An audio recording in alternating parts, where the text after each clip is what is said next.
1994. Our family were distributors, just like you. And we had no desire. We never started a company because we thought we could do it better than anybody else. We had no desire for ownership because business ownership sometimes has its challenges. You got to think about a lot of different things. When you're out there in the field, all you really have to focus on is growth and being positive and personal development and the fun stuff. Leave inventory control and product authorization and legal stuff to the corporate. And that's what we were doing. And our life was going well. At the high point, our family, between my two sisters, my parents, myself, and my brother, together as distributors, we were earning $350,000 a month in income. And we were selling a black liquid health tonic called KM. And it was not a dessert topping. The reason vemma tastes good is because I said I will not spend the rest of my career with something that tastes like motor oil. So, everything happens for a reason. So 1994 rolls around. In February, I remember working up in Salt Lake City on a video because corporate could not market their way out of a paper bag. And so I was working on a video and I got a phone call. Your mother has a brain tumor. And for the first time, I was scared.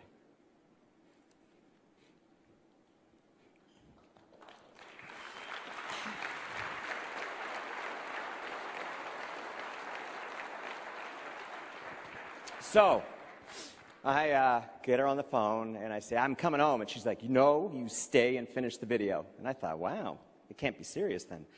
Well, it was serious, and in May she went to heaven, and what was strange for our family is everything normally worked out for us. I mean, we went through a bankruptcy. They repossessed everything. I mean, it was creditors calling on the phone. I mean, it was some trying times, and it always worked out. My dad always said, hey, we got to work together, keep the ship afloat, and, my sister went to work at C's Candies, and Lauren went to work as a housekeeper, and I went to work as a bag boy, and my brother went to work at the car wash, and my mother went to work as a waitress, and I remember my mom was very, very sensible, and if somebody was eating something and they didn't finish it, she thought, I'll bring that home. And so she would cut the part of the steak or the chicken or whatever off that was eaten, and she'd bring home doggy bags, and us kids would eat doggy bags, and we thought that was the coolest thing in the world. And, on Sunday, when Mom would come home from working the brunch, she'd bring us macaroons and big chocolate chip cookies and frog legs. And I remember my dad sitting in the hammock in the backyard eating frog legs out of a doggy bag, and he said to me, son, it doesn't get any better than this. And I thought, attitude is everything, isn't it, Dad? And, that was back in the early days, and in 1994, it didn't work out for us. And, we thought we had life by the tail. And when you hear those words of a loved one, you've got cancer, everything changes. I don't care if you're making $350,000 a year or a month, it changes. And all of a sudden, all of your priorities get focused where they're supposed to be. May, she goes to heaven, and we were sort of out of it as a family, leaving things in the hands of the wonderful corporate team at Mattall. And just when you think 1994 couldn't suck any worse, 10 days before Christmas, we get a phone call, and it says, we're going into bankruptcy, and nobody's getting a check. And I remember grown men on the phone on this conference call crying, saying, I have to take my Christmas presents back. And, my dad he was 68 at the time and had worked his way up through Amway. He was an executive diamond with Amway, and then they moved over to Mattall, and his whole life was a network. His whole life was this network. And he looked at his kids and he said, guys, you better do something. And so we went out to find a home. We looked at a couple different companies, and what we found was this glaring need in the marketplace of a company that thought like a distributor. And we come back and we said, Dad, it's pretty slim pickings out there. And this company called Enrich had put a bounty on Mattall distributors' heads saying, you come with us and we'll make your check good. And the family started panicking, and we thought to ourselves, you know what? If those monkeys can run a company, we can run a company, and let's start a company that thought like distributors. So Christmas, the holidays in 1994 were kind of a trying time, but it was almost like God said, here is your wake-up call. You know, let's get it together. We got bigger things ahead. And March of 95, we launched a company called New Vision, and I remember that we had, and the New Vision, we merged New Vision over into vemma. There's some New Vision people in the audience. How do you guys like vemma? Hey, there you go. And I remember going to church on Sunday, because we're thinking of a name. You got to think of a name. It's a big, big deal. And to come up with a name that's hopefully going to last forever. And I remember the pastor talking about, you need a new vision for the 90s. And I got goosebumps on my arms. I said, New Vision, that is it. And Peter Riley was our attorney at the time, and he helped us with the actual, before he worked for us, he helped us with the actual incorporation of the New Vision company. And we started. And, you know, the biggest knock against the family was, you guys are just a bunch of distributors. What the heck do you know about running a company? And that's when my dad's philosophy really kicked in, where we said, hey, we don't know how to do operations, and we don't know how to do fulfillment, and we don't know how to do accounting. But you know what we know how to do is lead. And you can hire all that other stuff done. And so we started New Vision, and it was humble. I mean, you know, to earn $350,000 a month, you know you've got to have a big team. And only 1,900 people came with us, and everybody else kind of scattered in the wind. I wonder what they're doing now. But my dad told us the story of, you know, Gideon's army, and he goes, you don't need everybody, you just need the people that you're supposed to have. And that's what we have here tonight, the people we're supposed to have. And we got started. We did $125,000 our first month, and after 6 months, we were doing $500,000 a month. And a guy by the name of John Valenti comes to us and says, hey, I've got this audio tape that I want to mail out, and when people call, I'll sell them minerals, essential minerals, which is in our vemma formula. And I always want to be an encourager, and I'm thinking, here's a 23-year-old kid that wants to mail out tapes and wait for the phone to ring. And I said, okay, go ahead. You know, I'll encourage you. And he calls me back at 10 o'clock at night at home about 2 days later. And the phone rings, and you can imagine how happy you are to hear from a distributor at 10 o'clock at night on your home. And he says, I have to quit your company. And I'm like, oh, terrific. Why is that? He goes, well, I talked to Dr. Wallach, you know, the Dead Doctors Don't Lie tape, and he said, you can only mail it out if you become a distributor with me. And so he goes, I'm going to join Dr. Wallach. And I said, well, you know, John, you seem like a smart enough kid, and you probably could run 2 companies, and so why don't you just join his and mail out the tapes, and when the phone rings, does he have flavored minerals? And John said, and if you've ever tasted unflavored minerals, it is the nasty. It makes KM taste like a dessert topping. I mean, it's nasty. And I said, why don't you just ask the people, do they want flavored or unflavored? If they want unflavored, you sell them his. If they want flavored, you sell them ours. $20 million later, I paid their family because of that one little comment that I happened to make at 10 o'clock at night when I didn't feel like talking to anybody. And it was $20 million. And so, fast forward, New Vision, $27 million a month in sales. And the wonderful government officials at the regulators come knocking on our door and say, hey, let's see the verification for these claims that are being made on this audio tape.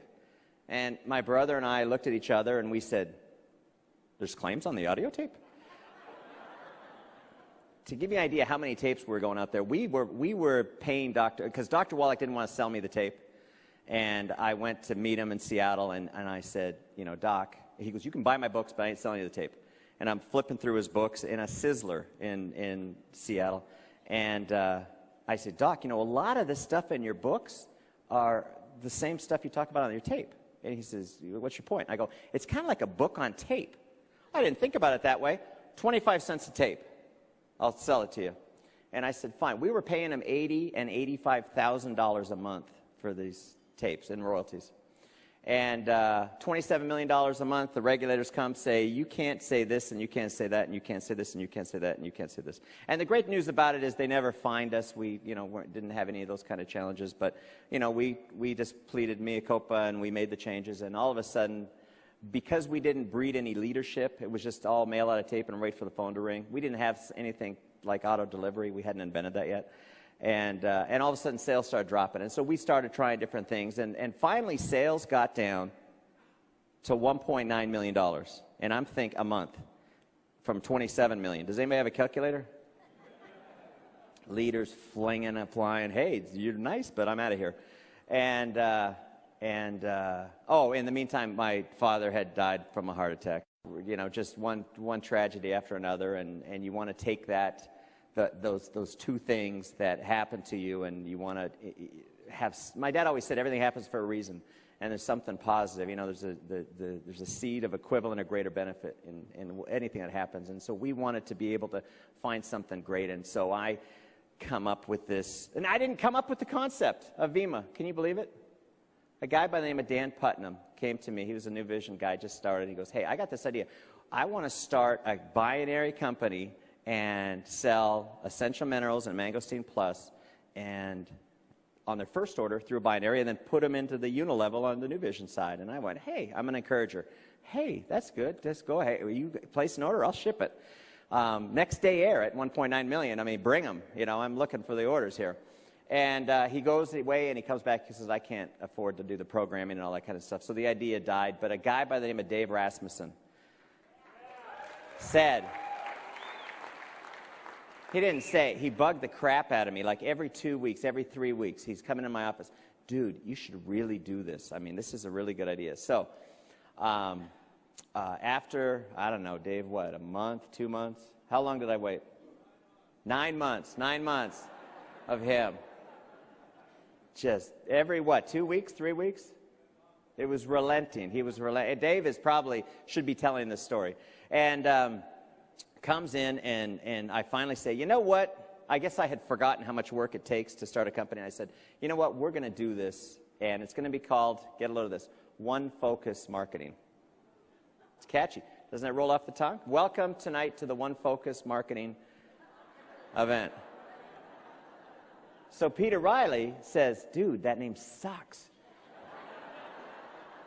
And Peter Riley came up with the name vemma. He took all of the letters, and it was like Scrabble, and he was making the words out and all this kind of. And Peter Riley actually came up with the name vemma.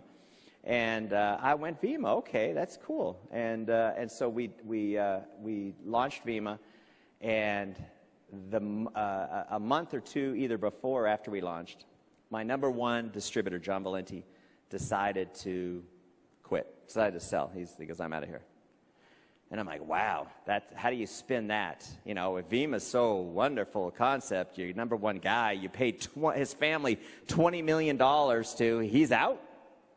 That's not marketing brochure copy. I mean, that's just a tough thing to explain. My brother, everybody's asking me, how come your brother's not a part of this? My brother decided that he wanted to sell out. We are family-owned and operated. I own 75% of the company. My sisters own 25% of the company. And hope you guys are okay with that. And so we rolled up all our quarters, and we decided to pay my brother off, and he decided to go in a different direction. That was tough. That's enough. Okay, so here what we got. Your brother leaves you. Your #1 guy leaves you. I think 6 months later. Tom, when was your car accident? All right. So we launched in November of '04, and 7 months later, our #1 guy almost dies in a car accident. And the reason I'm telling you all this is because you guys got to understand, when you leave here, this is like a nice warm bath that we're all in. And when you leave here, it can get cold out there. And there's an analogy of a crab pot. And when you have one crab in the pot, you have to keep the lid on because the crab will crawl out. But if you put 2 crabs in there, you can leave the lid off. And why do you think that is? Because if a crab tries to get out, the other crab's going to do what? It's going to pull him back down. And I'm trying to set the stage of what we had to go up against to be able to get to where we are today. And whatever you have to go up against, it may be tougher than what we had to go up against. I doubt it, but it may be tougher than what we had to go up against, but it's still going to be worth it. And so the guy, Dan Putnam, didn't even stick around for vemma. He quit. And, I mean, it's like his concept, and he quit. Brother quit. Number one distributor sold. Top leaders were quitting. And you know, when I was coming up with this one focus marketing idea, I brought the 13 top New Vision leaders to Carlsbad, California. We had a meeting, and I said, guys, this is my concept, you know, blah, blah, blah, this is what we want to do. And 12 of the 13 said, don't do it.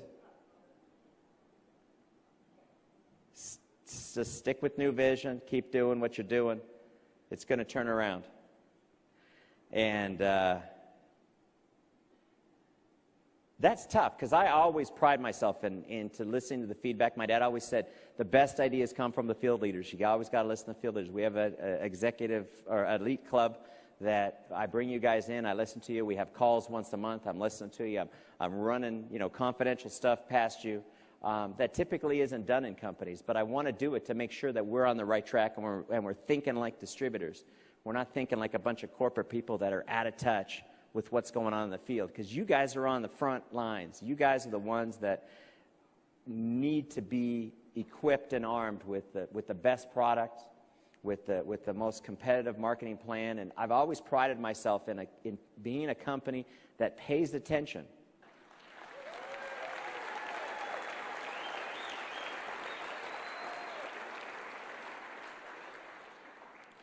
So we got started with this little vemma concept, and it was cute. We had a green bottle and we had a purple bottle, and you mix them together. And we had that because in New Vision we had a green bottle and essential minerals in one bottle, and we had mangosteen plus in the other bottle. And I went to a meeting once, and we had a little tote thing that carried it with it, a little shot glass. And I went to a meeting once, and one of the brand partners said, "Why don't you mix them for us?" Could do that, I guess. You know, I could have made up some BS story about, well, when you mix them, they synergistically combine and create a formulation that's 4 times more powerful if they're kept separately. But it made sense to me. I thought, you know, people are busy. It's easy to just do it. Why make somebody open one bottle and then open another bottle and then measure it out and all that kind of stuff? And so we have come a long way in a short period of time. I mean, 6 years is nothing in this industry. You know, you heard Brad Wayman talk about how 90 or 95% of the companies fail?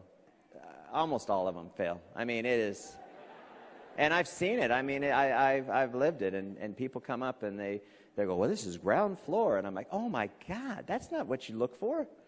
You know, if you look for a culture that has an environment for growth. You look at a culture that you resonate with, you feel comfortable with, that you feel like you're home. That's what you don't look for ground floor. You don't look for 80% payout, you know, which means that they have nothing in their product, and you don't look for those things.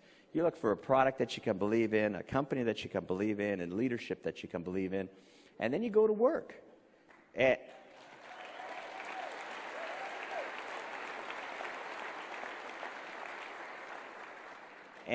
And there's going to be people that are going to pick on you. I remember when I was selling advertising, and I worked Mattall part-time for 6 months, and at 6 months I was making $2,000 a month, and I just hated my job, and I thought I could eat Kraft macaroni and cheese and go full-time. And I remember this guy, Drew, I forget his last name, Drew something or other, when I was leaving, he said to me, you'll be back begging for your job in 6 months. And I thought, I didn't need that on audio tape back then or CDs, because it was up here in my head. And you tell me something like that, I should give that guy ownership in this company if I knew what his last name was, because I owe so much to that comment that he made. Because you want to talk about a strong why? My why at that time was, I'm not going to let him be right. Because I am going to fight for what I do not want to be in a job the rest of my life God did not put you on this planet to be a servant to everybody for the rest of your life. He put you on this planet to prosper and thrive. So, our story is, 6 years later, a very happy ending, but it's not the ending, it's just a chapter. And it's a story that has yet to be finished being written. And the great thing about our story is you guys are the authors. You guys are the ones that get to decide how this comes out for you and for all the people that you don't even know yet. I mean, I talk about a pebble in the pond and the ripples go out. The thing that excites me about an event like this is because you guys are fired up and you're determined to make a difference. And there's people you haven't even met yet that are going to thank you, like the people coming across the stage. How grateful they were that somebody took the initiative and somebody overcame the fear to talk to them about this mission that we're on. And you want to know something? You saw people from all over the world come across the stage, and there's people in your neighborhood that are just like this. There's people in your workplace that are hurting physically, they're hurting financially, or somebody. You know, I was talking to John Fina when he came off stage. He goes, you know, I heard those stories, and I've got 2 people in my family that have those same 2 health challenges, and I got to go talk to them right now. And that's the way this business works. This business is grown organically. We're not launching a big Madison Avenue advertising campaign. You know, we just count on you guys to get excited about what you have in your hands and do something, because this business can transform your life forever and your children's life and their children's life. You know, I was doing an interview once, and they go, so what's your exit plan? I guess in corporate, you know, I'm not a real corporate guy. I hire guys that are real corporate guys. I'm a field guy. And they go, so what's your exit plan? And I guess that's, you know, corporate speak for how the hell are you getting out of this thing that you started here. And I said, I have, it's a detailed exit plan. It entails 4 kids that are going to get up, and I'm going to raise them upright and teach them about being entrepreneurs and teaching them about dealing with people and teaching about dreaming and get them to run this company. And that's my exit plan. And it might take me 20 years or 30 years to get to that point, but you'll never really get rid of me because I'll always be hanging around, especially with desserts like they had tonight. Holy smokes. Dr. Oz can poke my omentum all he wants, man. I'm eating that. That chocolate piece of paradise. But that's our story. And I wanted to tell you, and I'm sorry I went a little bit over, but I wanted to tell you that when you see us up here, when you see our family up here, we fought like hell to be up here.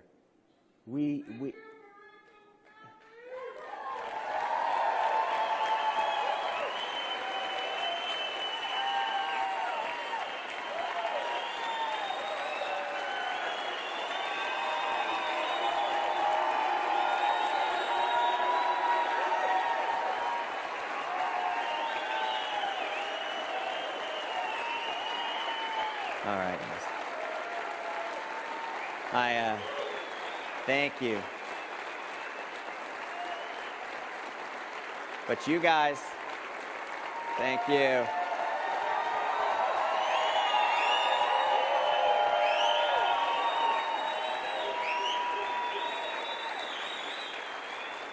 But you guys, thank you. The applause was a little long. I felt awkward for a minute, but don't do that anymore. But I say that to say this. It's worth the fight. It's not going to be all, like Jim Rohn used to say, happy high notes.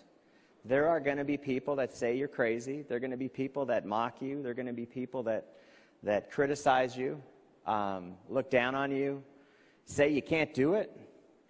But I want you to use that as fuel for your passion, that you guys need to doubt your doubts before you doubt your beliefs. And the reason these events are so important is because we take your belief level to a whole new level. How many people have a whole new level of belief in what we're doing here?